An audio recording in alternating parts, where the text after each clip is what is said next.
SECfans.com. Week 13 is pretty important in college football and an important game, Michigan, Ohio State. It's important every year. Even when one of these two teams is down, it's still a big deal. This year, both are coming in with a chance to win the division and both have playoff hopes. So, Josh, we're going to talk about it. I want to remind you guys, we are very objective. Whether you agree that we're objective or not, we seem to be gaining some favor with fans outside the SEC for that very fact. So please remember, if you're a little on the fence with us, subscribe. And here, I'll make you a promise. By the end of this video, you're going to agree that we're objective, and then you can hit the subscribe button or just save yourself some suspense and do it now. I just want to point out real quick to a few of y'all that might be interested. I'm a software engineer by trade, so sometimes I build some things that are cool, and sometimes I build some things that are not cool. One of the things that I built for myself, it's completely free. We're not making any money off this. This is not any kind of advertisement. This is just something I made that I wanted to share with y'all. ProFootballDataProject.com.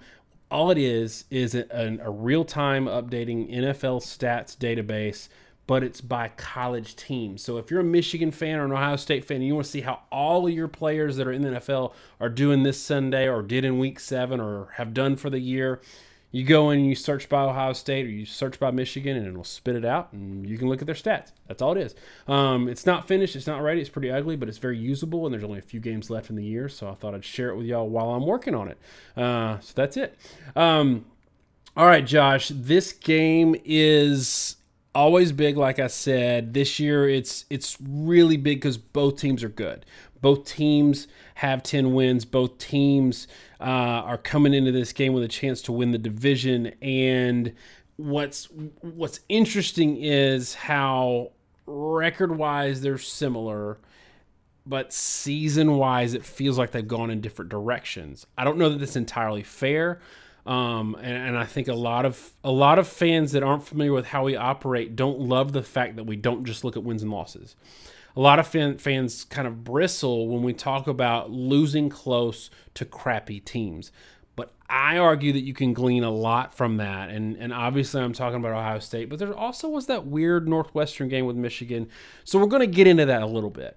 But what I want to talk about first in all of this, what I'm curious to hear from you is, does this game boil down to the fact that Ohio State has been, compared to vintage Ohio State of recent past, they've had a poor defense, not just a bad defense, not just an average defense, but a poor defense, and Michigan plays a lights out defense?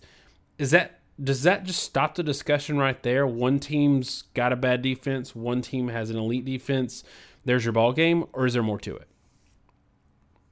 It's certainly most of the discussion. And, we already did a hypothetical earlier this year, so I can kind of jump in maybe a little bit faster in discussing some model numbers. So at the time, Michigan was allowing 60% of opponent averages rushing, 65% passing. Ohio State was allowing 99% of rush averages, 110% of opponent passing averages. What's changed since then? Well, Ohio State's rush defense has gotten worse, 103% of opponent rushing averages, just a little bit worse. Michigan's rush defense isn't quite at the same numbers they were before. They're now at 72% of rushing averages allowed, 72% of opponent passing averages allowed. By the way, having passing numbers below 75% is really, really hard. And Ohio State's pass defense is 107%, right at the same as it was before. So, like you said, the gap here defensively is a chasm. Michigan is one of the best defenses in the country. We say this a lot. If you're a Power 5 team, your defense should be about 95% or better for it to be good to average. The reason for that is, your opponents, they play group of 5 teams. They play, UNLV out of conference. Everybody's statistics are a little bit inflated by those, in the Big Ten, those 3 out of conference games you play. That means that if you're a Power 5 team, you should never allow a team really to have their average, because their average is a little bit inflated. If you're an average defense, if you're giving up 103 or 107% of their averages, if you go down the list, what that means, Oregon State, Rutgers, TCU, Tulane, Penn State, Indiana, Minnesota, Purdue, Nebraska, Michigan State, Maryland, none of those teams have been extremely productive offensively. Really, not a single one of them, frankly. There's some good defenses in that. There's some good balanced teams to a certain extent. None of them are offensive juggernauts, but they've all averaged above their rushing. On average, they do better than their average rushing game and better than their average passing game when they played Ohio State. That's a neutral, factual statistic. And whereas Michigan, against very similar competition in the Big Ten, has had those teams do drastically worse than they have done in any other game. So that's kind of the short answer and a discussion here. All right, but we've talked a little bit all year about it doesn't just always matter on paper, and people give us a hard time about talking just about statistics. They're not always about matchups and schemes. So I want to talk about that a little bit now. I think it's a fair point. We talked going into the Penn State game that we didn't think that Penn State had the personnel to really take advantage of Ohio State's weaknesses on defense the way that TCU and even to some extent Oregon State could, because they had burners at running back and they had burners on the outside, and Ohio State was really subject to huge chunk plays. Maryland, we saw a lot of the same thing. Pigrome did okay as a quarterback. He had a couple of huge plays, but it was really Anthony McFarland that was exploiting bad angles, bad fits, linebackers, safeties, that sort of thing, where we haven't seen that in other games against Ohio State, and they were able to kind of neutralize their weaknesses on defense. So schematically, is Michigan one of those teams with what they're doing offensively that they're not really equipped to exploit Ohio State like some of these other teams have? Because yes, Higdon has played better since we've been on him a little bit this year. He's becoming more consistent in that 5+ yards per carry guy, where he was a 3 to 4 yard per carry guy, which really has changed things for that offense. But he's not like a 4-3 kind of speed burner type guy. Wide receivers are good. Nico Collins is good. But we don't see that kind of offense. So is it schematically something where Ohio State might have these weaknesses on defense that Michigan won't truly be able to exploit? I don't personally think it's really even a personnel issue. Higdon is a faster back. You said he's not a 4-3 burner. I think your point, he's not probably quite the same speed the guys at TCU are, or, last year Saquon Barkley. That's a high bar though. But Maryland has some guys that have some serious speed on that team. And we're talking like you're talking more like receivers playing running back. That's the thing that's given Ohio State fits, because Jeff Borland, God bless him, at linebacker, isn't real fast. He reminds me a lot of the 2014 Ohio State Alabama game, watching poor Trey DePriest try to track down Ezekiel Elliott for Alabama, and God bless him, he's just too slow. Ohio State has the same problem. So when these guys have missteps, if it's Fuller or Borland or Pryor, they don't have the speed to recover. And I say Fuller, it's probably not fair. Fuller's been a really good player for him, but particularly Borland in that linebacking core has struggled not only in keeping position, but when they get out of position, guys like Borland and Pryor do not recover well. And I think Michigan may not have necessarily quite as high a level tool, but I disagree a little bit in that I think, I do think Donovan Peoples-Jones is a dynamic player. I think Derek Black is a big addition there. I think Higdon is an explosive guy. I think Shea Patterson as a runner is very underrated. We've always said, and we said before the season, there were Michigan fans. There were, and you can go back and look at the video, that believe that Patterson was going to be a Heisman contender. We put out a video that basically said, look, Patterson's going to be a really good quarterback. Expecting him to be in the Heisman discussion this year is unrealistic based off where he was at in terms of mechanics and polish and development. And you'll see things from him that show his talent level, his ability to make plays with his arm, his ability to make plays with his legs. And what you're going to end up saying at the end of the year, this was a point then, and I think people will see it now, is the sky's the limit for this kid, but he's not there yet. And you keep seeing signs where he could be that much better, and he just hasn't quite gotten the consistency down. But he's still an elite talent. I think that will give Ohio State problems. Where I'm going to diverge from you is I think scheme is a bigger issue.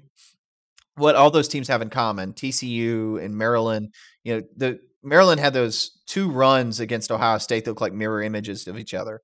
And in both those runs, the thing that got them was they had a motion, they have a zone read play, and end up having a standard running back run, having the running back just run off tackle to the left. And the linebackers and safeties just couldn't track if they're supposed to have the motion, if they're supposed to have the quarterback. And once they were out of position and the running back was to the second level, no one on Ohio State's team was fast enough to close him down. Really, I say second level, really, once he hit the line of scrimmage, he was at safety depth before anybody was really getting back into position to take him down. Michigan does not run nearly as much motion, zone read concepts as those teams. They are a much more pro-style offense. There's not as much eye candy. They do have some, I understand that, but particularly TCU and Maryland, that Matt Canada offense is pure eye candy. And the scheme that Gary Anderson's running at TCU is a lot of eye candy, maybe not as much as Canada, but there's no doubt that the eye candy that Rutgers has, which we saw in the SEC at LSU, we talked about a lot, that he manufactured offense for a team that really, with the quarterback play they had and the complete inability to pass the ball, was amazing. They generated offense they did under Canada, and it was because of his ability to create offense through motion, deception, to get guys out in space laterally. I don't think Michigan has the schemes to do that, and I think they can try to do it. But I think where Michigan's going to be able to get them is almost through busted plays. Shea Patterson scrambling and then killing him on a non-design scramble, or Higdon on a dump off where he's kind of gotten lost and then he's in the second level. And it's really all boils down to Ohio State's inability to react to plays. I don't think personnel is as big an issue, but I do think that Michigan's offense isn't designed nearly as well to get a team flowing the wrong direction so that they can be exploited.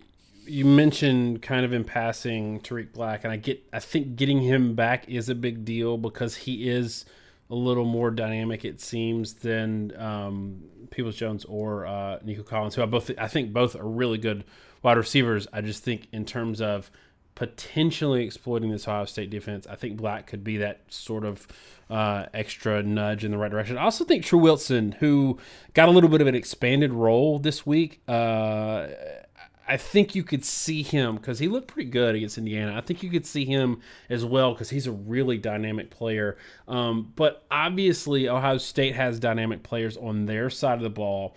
Haskins he is the quietest 400-yard passing game you'll ever see. It's like it doesn't feel like he's putting up 10 yards an attempt and 400 yards in a game, but he does it. And people want to look at, they overvalue the long ball. The throw to me that shows me that Haskins is deadly is the last touchdown that Ohio State had in regulation, where it was I think about a 7-8 yard line. They got that penalty. They got that pass interference penalty. Next play, it was a touchdown, and it was just kind of back shoulder-ish, perfect placement, great throw, a lot of zip on the ball, and he put it right where he wanted. He's a very accurate passer. I'm a little concerned that the running game hasn't gotten where it needed to be this year, but nobody runs on Michigan, which means anybody that's going to have offensive success is going to need to throw the ball against Michigan. And true or false, is Dwayne Haskins and this passing attack, this combined with these wide receivers, the best passing attack that Michigan has faced this year and maybe will face this year? I think probably easily. Notre Dame today would give them a run for its money. Ian Book is passing at, I think, about 65%. Is doing pretty darn good, but they didn't face Ian Book when they played Notre Dame. They faced Wimbush. You got on the rest of that roster of teams, and there's nobody on this list that has a solid passing attack. Lewerke might. So does that scare you? I mean, just to get you to add a point to this, does that scare you if you're a Michigan fan that they haven't seen it? So maybe there might be some weaknesses hidden in this defense that haven't shown all year? It should. And the reason it should is it's an unknown. And we ran a model a few weeks ago and it had this game, 31-17, I think. 37-17. 37-17. Okay. And you feel pretty good about yourself going into this. I'll say we'll get to our model now. It's actually the gap's actually closed a little bit. The thing you fear as a Michigan fan is that there's something you haven't accounted for, something you haven't considered that makes this game closer than it should be. And I know we've interacted with a lot of Michigan fans. They're very apprehensive because you haven't won this game in a while. You haven't won, this many games in a season in a long time, and you feel like every game, is going to be a trap game. The Wisconsin game. So our model predicted that game was going to be 40-13. Obviously, the final score was 38-13, so it did a pretty good job. I think we got a lot of credit with Michigan fans for being able to call our shot. Yeah, and then we got a lot of crap for the what was it, the Penn State game. But I think getting into this model explanation, I think you got a little note on the Penn State game, so you can share that now since we've got a captive audience. Yeah. So well, you'll have to tell me if I have the right note there, but one. All those modeled statistics sort of indicate that Michigan's a really good team, but we have no data to model what Michigan looks like when they play a passing attack versus a certain point. We just don't. None of these teams is anywhere close to Ohio State's level as a passing attack. And the computer can only react to what it knows. And something I was pointing out, the reason I pointed out that 37-17 score is that it has gotten closer. And it's not so much that these teams have changed, it's that you have a little bit more data.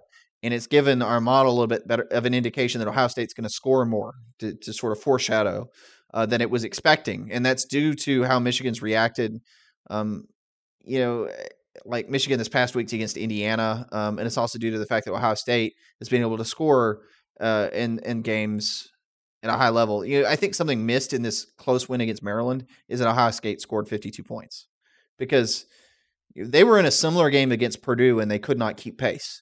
And last week they kept pace. And that says a lot about Ohio State and where they're at as an offense and the fact that they're able to win in a shootout. And that's sort of your concern. Now, you gave me this caveat, right? So I'll say Wisconsin, we called that shot, said it would be a blowout. And then the quick note on Penn State versus Michigan.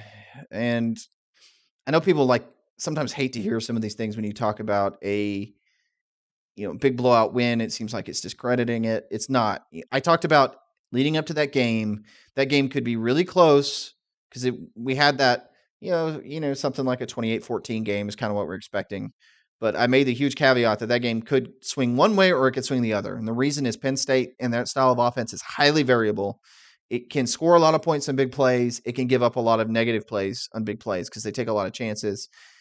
That was a 14-0 game midway through the third quarter. Michigan scored with under a minute left before the fourth quarter, right? So it went 21-0 right at the start of the fourth quarter. Penn State turned around, immediately threw a pick six. It's 28-0. With their backup quarterback, Penn State goes 3 and out. Again, with a backup quarterback, Michigan drives down the field. Penn State's in desperation mode at this point because it's 28-0. They're having to sell out because they have to stop Michigan immediately. Michigan scores again, 35-0. Same thing happens. Penn State turns around, throws another interception on their own 12. Michigan scores again, 42-0. Point being, that was a 14-0 game with a minute left in the third quarter. And the variability of that game took it from 14-0 at the end of the third quarter to 42-7 at the end of the fourth. So it's important to understand sometimes, when we look at our computer models or any computer model, it can't predict how variability is going to go. And especially with games like this, when you see a blowout, it's frequently because a team got up 2 or 3 touchdowns at the start of the fourth quarter. It completely changes the way both teams play. And what is, to that point, had been a close game becomes a huge blowout. Yeah, and we're not discrediting that win as even a comfortable win for Penn State. But what we're saying is in response to people coming back on the comments and saying, oh, y'all are idiots, you don't know what you're talking about, your model's stupid, burn your model, throw it in the trash, blah, blah, blah. The point is, and we've said this a lot, there's a lot of teams, lesser teams, when they're going in to face an opponent that they know they're going to lose to or most likely going to lose to, they play it super conservative, shorten the game, and try to lose as little as possible to make it respectable. Penn State didn't do that. Well, the flip side of that, when you don't do that and you start just throwing it every play and really trying to stay in the game, even though you're, 1, going to lose, and 2, you're already down kind of big, that increases variability big time, and every negative variability point that happened in that game happened to Penn State in Michigan's favor. And credit to Michigan for making it happen, but Penn State could have also shut it down in the fourth quarter and lost that game 20-0. So, yes, it was a big blowout, and yes, it was a comfortable win. We're not saying that at all. This is specifically in response to people coming back and giving us hell about our model. Right. And, I think this is probably a good point, don't you, to transition to our model here? Yeah, I do want to have you talk about one more thing before we get into the numbers, because it kind of is a numbers-based discussion. We've talked about these two teams sort of in isolation. They have 6 common opponents so far, very much in favor of Michigan in terms of their average score is 39-12, and Ohio State's is 40-24. We talked about how you've got to be a little worried if you are a Michigan fan, because Dwayne Haskins in this passing attack is something you haven't really seen this year. On the flip side of this, the only defense comparable that Ohio State has seen this year was Michigan State. And while they did score, I think like 26 or 28 points, 26-6, that was a game where there were gifted turnovers, and that Lewerke was out after, I think, the first quarter. And Michigan State's backup quarterback, Lombardi, he's not good. I've seen him play a couple games this year. He's just not good. Dwayne Haskins was 5.8 yards per attempt in that game. Mike Weber, 4.7 yards per carry. J.K. Dobbins, 2.8 yards per carry. They did nothing offensively. Yes, they scored 26 points, but offensively, if we've seen a sort of comparison team, if we're talking about Penn State not seeing a passing attack, Ohio State has only seen one defense like this, and they really struggled. So talk about that a little bit and let that kind of segue you into a numbers discussion with the model. Right. So Ohio State against Michigan State, obviously a weird game. Lewerke threw 28 passes in that game, and he was at 4.6 yards per attempt. Lombardi threw 4.6 yards per attempt. Not that different, but it definitely changed the way that game went. I think Lewerke, even when he played, he was clearly injured. His shoulder wasn't right. Both those guys, it was just like watching a shotgun fire, and the ball could go anywhere on the field at any given moment. And so Ohio State had a lot of short fields. They had, not a ton of turnovers in the game, right? It was only +2 in the turnover margin, not enough to really blow a team out, but at the same time, 5.8 yards per attempt, 2.7 yards per carry for the team. Not great offensive statistics. Probably, given the way everything else went, you would think maybe you could blow a team out faster. I will say Michigan didn't really have any more luck against Michigan State, but I think it is notable, to your point, that Haskins only had 5.8 yards per attempt. Weber was the more effective back in the game at 4.7 yards per carry. Dobbins was not very effective. Weber been dealing with an undisclosed injury off and on. Nobody's quite sure what his deal is. But transitioning to the model, I've said recently, by recently, I mean I've said on the show just now, the gap is closed from that 37-17 hypo we did 4 weeks ago. Now it has this game 39-24. The yardage differential, it's gone from Michigan's having predicted to have 6.7 yards per play to Michigan having about 6.8 yards per play. The difference is Ohio State's gone from 4.4 yards per play to about 4.8. And as much as Michigan State was a struggle, one, I will say they moved the ball in that game enough to score 26 points. And I already said Ohio State also had a game where they won a shootout a week ago. But the biggest thing, oddly, is actually the Michigan State game that's changed our model's mind a little bit. And the reason for that is Ohio State had 26 points against Michigan State with 4.13 yards per play. Not very much production, but it's less production than they're expected to have in this game. And so it also looks at Purdue, where they had 5.6 yards per play and only got 20 points. It used to view that as kind of the floor, and now it's seeing that game as much more of an aberration. And this Michigan State game gave it an idea that the floor is higher than 20 points for Ohio State. They should score at least in the mid 20s. Notably, Michigan's scoring's gone up a couple points as well.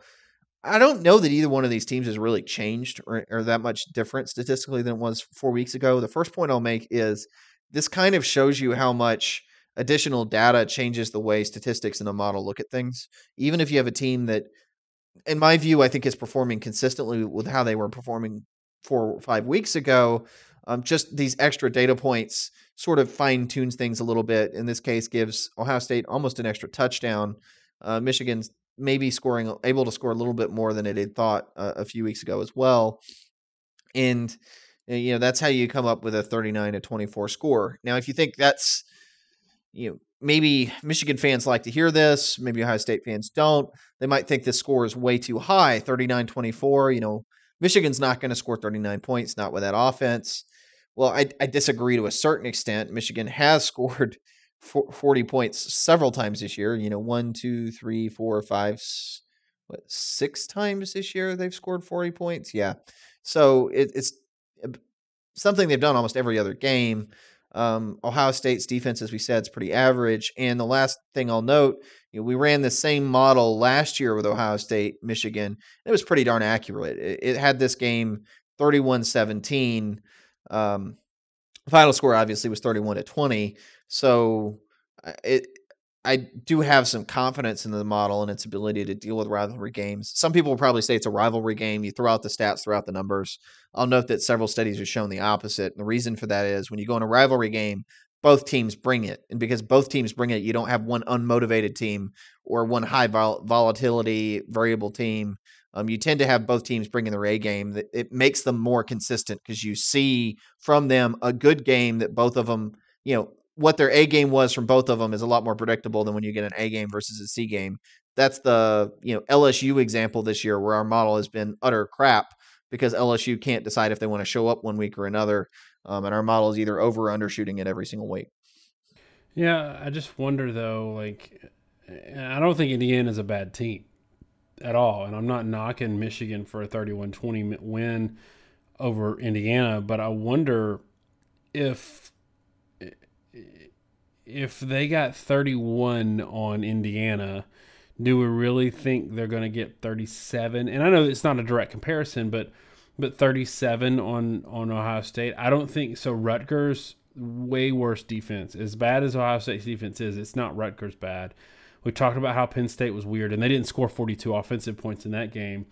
The Michigan State game, 21-7, it's not entirely fair because, one, they knew they didn't have to score a lot. It was pretty evident in the first half that they weren't going to have to score a lot. Bad weather, delay, all that. But to see a 37 score type score, 37-38, I don't know that I see it. I'm going to go ahead and give my score prediction now. I do think they win this game. I don't think they're going to be super comfortable with the amount of offense that Ohio State's going to bring to the game. But I think they're going to find that running the ball is going to be a little easier. Throwing the ball is going to be a little easier. Just not to this amount of scoring that maybe the model's predicting, because I think Ohio State's going to hold the ball a little longer. Give me 34-24 Michigan. What do you got? Right. So to your point before, it's going to be tough, I think, for Michigan to score in the 40s, just from the fact that when they've played better defense, they have slowed down a little bit. But I don't think the model's totally wrong. I don't really take too much from the Indiana or Rutgers game. The 2 weeks before, big rivalry game. Both teams aren't really playing to the best of their ability. I think it sort of exposed some things on both sides, but I take points like the safety linebacker issue and what sort of motion, the fact that they were having issue with motion. That's the kind of thing you take away from that game, not lol, the defense sucks or what have you. You don't want to draw such broad conclusions in a game where people, that's not the game they circled on their calendar. Personally, I think this game will be a little closer than 39-24, but I don't think it's going to be that much closer. Honestly, my mark was 34-24. I'll be maybe a little bit different. I'll say 31-21. Michigan over Ohio State, just to differentiate myself from you. But we both have the same margin. I think it's about a 10-point game, closer than it was several weeks ago in my view. I still think Michigan's the class of the Big Ten. I just think really after that Purdue game, because as much as you can say Ohio State gave up 49 points against Purdue, the concern with that game was really the 20 offensively. They should have done better than that based off where their offense was at. They need to do better than that this year. I think they've gotten that figured out a little bit more. But even with that having been figured out better, due to the really impressive strength of Michigan's defense, I think they're going to struggle to score more than 20 points, hence 21. And I think Ohio State's defense is just not good enough to really stop Michigan.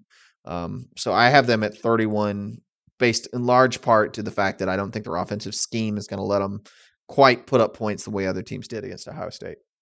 Michigan fans with a 10-point spread aren't going to be super comfortable, and they're probably going to be like, hey, what the hell? Your model had us winning comfortable, a couple of weeks ago, 20 points, and you talked about, how Penn State might be a harder matchup. I think looking at this, you've got an Ohio State team that's coming off of a tough game against Maryland, but a win that kept them alive. They're going to be up for this game. Obviously, it's Michigan, Ohio State. They're going to be up for this game, and the pressure is more crazy to say, given how Ohio State's run has been of late. The pressure to win is squarely on Harbaugh in this game. And look, it is a fight to win the Big Ten, essentially. This is the Big Ten championship game, in my opinion, and no offense to Northwestern, and a fight to get in the playoffs. So it's not going to be easy. But would you agree that Harbaugh's got more pressure to win than Meyer at this point? I think so. As much as Ohio State's had a bit of a rough year, there's still certainly, if Harbaugh doesn't win this game, given the whole everything going around it, people are not going to be happy. Yeah, and Ohio State feels like they've lost 2 or 3 games. They're still 10-1. They've only lost 1 game. So for all of the impressions we have just as fans watching this team this year and all the turmoil on the field, off the field, we feel like this is a team that's a wounded animal backed in the corner with nothing to lose, but they've still got a lot to lose too. I think the pressure's on Michigan, but I think at the end of the day, defense travels and defense is more consistent. That 5.8 yards per attempt scares me against Michigan State. That's a good defense. Michigan State's a really good defense with a terrible offense, but that terrible offense did give Ohio State and Michigan a lot of extra possessions. They should have scored more points. Any other notes on this game before we head to the next one? Nope, don't think so. All right, y'all, Michigan, Ohio State fans, we love you both. We've had some actual great discussions in your neck of the woods. We will find you on 11 Warriors or MGO blog. But on MGO blog, MGO board, you have to post us there. We cannot post there because we don't have enough street cred in your neck of the world to make any posts there. So please share. If you share us, we will find you, and then we will talk about you. Same for the Rivals website for Ohio State. We're on there as well. We might even be making our way on a podcast there later this week. To be determined on that. Trying to. Remember to subscribe if you haven't already. And I told you by the end of this you'd feel that we were pretty objective. No SEC trash talk here. No talking schedules. No talking SEC best this or that. We're just here to discuss football. We're a fan of college football, not just SEC football. We watch both of your teams a lot and really have no dog in the fight. So that kind of makes it a good objective opinion as well. Thanks so much, y'all. Have a great week. God bless. Maybe see one of y'all in the playoffs.